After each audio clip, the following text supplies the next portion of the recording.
What's something your father did that you only now realize was his way of showing love? My dad would take the longest, most ridiculous routes whenever he drove me anywhere, and I only just figured out why. Growing up, my dad was always the designated driver in our family. My mom didn't drive, so whether it was school, doctor's appointments, or friends' houses, it was always my dad behind the wheel taking me places. And without fail, he would never take the direct route anywhere. It drove me absolutely insane as a kid. We lived in a fairly small town where most destinations were maybe 15-20 minutes away tops, but somehow my dad could stretch these into 40-minute journeys. He'd turn down random streets, take bizarre back roads I'd never seen before, or suddenly decide we needed to drive past the lake even though it was completely out of the way. I'd sit in the passenger seat getting increasingly annoyed, asking why we couldn't just go the normal way like everyone else's parents. He'd always have some vague explanation ready. This way had less traffic. It didn't. Or he wanted to check out a new neighborhood. Or he thought he saw a cool bird flying this direction. Just the most random justifications that made zero sense to me. By middle school, I was thoroughly embarrassed by it. When friends would ask why I was always the last one to arrive anywhere, I'd roll my eyes and say, my dad and his stupid routes, and they'd laugh sympathetically. I started begging my mom to convince him to just drive normally, but she'd just smile and say that was just how Antonio is. The peak of my frustration came when I was 15 and had my first real crush on a boy named Edgar. We had made plans to meet at the mall with some friends,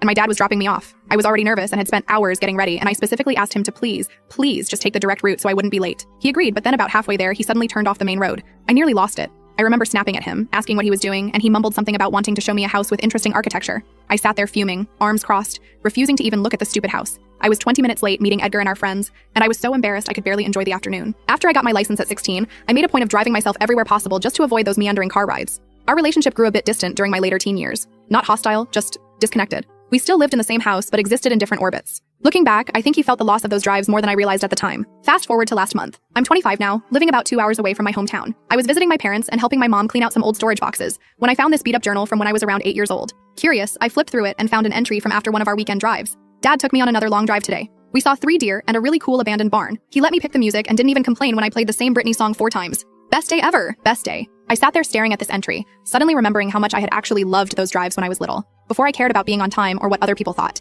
I kept reading through the journal and found dozens of entries about our drives. Detailed descriptions of weird houses we'd seen, animals we'd spotted, songs we'd sung along to, conversations we'd had. That night at dinner, I casually asked my dad why he used to take those long routes when driving me places. He looked surprised by the question, then a little embarrassed. After a moment, he said that when I was really young, I'd always get upset when we arrived at our destination, because I didn't want the drive to end. So he started extending the drives, finding new routes and interesting things to look at to make our time together last longer. And then, he just kept doing it. Even as I grew older and clearly stopped enjoying it, he couldn't bring himself to give up that tradition. It was his special time with me. No distractions, just the two of us talking, or not talking, and experiencing little adventures together. He admitted he knew I got annoyed as a teenager, but hoped I'd eventually appreciate those moments. All those years I thought he was being difficult or oblivious. He was actually trying to hold on to something precious that I had once loved, something that connected us. The next day, I asked him if he wanted to go for a drive. His face lit up in a way I hadn't seen in years. When we finally headed home, I thanked him for all those long drives over the years. He just nodded and said he'd always treasure those hours with me, even when I was being a moody teenager. Then he added that he was proud of the woman I'd become, and I literally had to look out the window so he wouldn't see me tearing up.